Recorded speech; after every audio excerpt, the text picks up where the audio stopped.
Welcome to Forbes Newsroom. Joining me now is Scott Mendelson, a Forbes entertainment analyst and box office pundit. Scott, thank you so much for joining me. It's a pleasure. Thank you for having me back.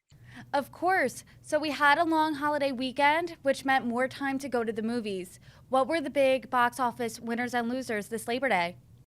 Well, as the prophecy foretold, Top Gun Maverick ended the summer by being the top movie of the long Labor Day weekend with approximately $7.6 million, he says before looking.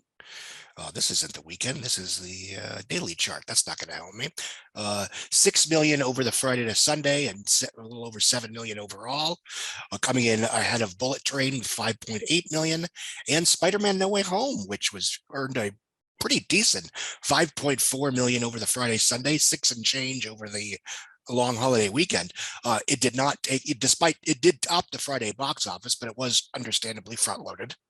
Um, that being said, it's the biggest grossing Hollywood, anyway, in North America, re-release for a major film in almost a decade.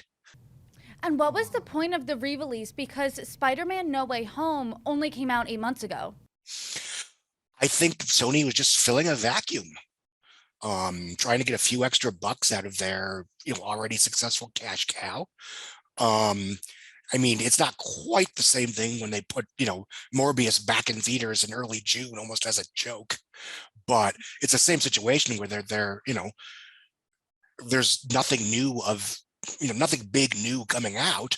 So why not throw last year's biggest movie into theaters again with a few deleted scenes and see what happens? There's no movies coming out. There's about 50% less movies than in 2019, right?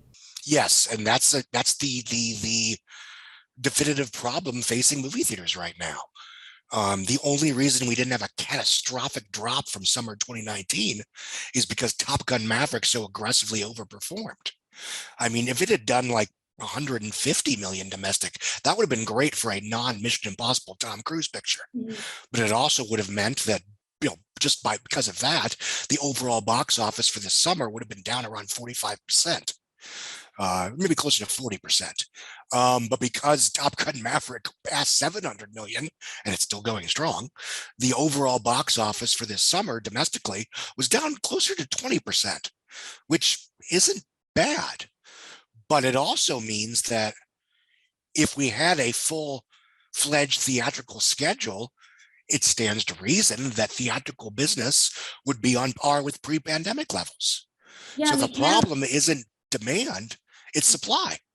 People do want to go to the movies, then you're saying. So why is the supply not there? Well, unfortunately, it's a multitude of concurrent factors. And, part of it is there were a handful of films that got delayed because of COVID related post production delays. There is a bottleneck because things shut down for a while.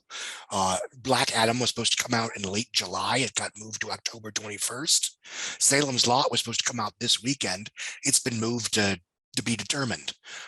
Puss in Boots was supposed to come out in Puss in Boots: The Last Wish was supposed to come out in September. That's been moved to Christmas weekend, I believe.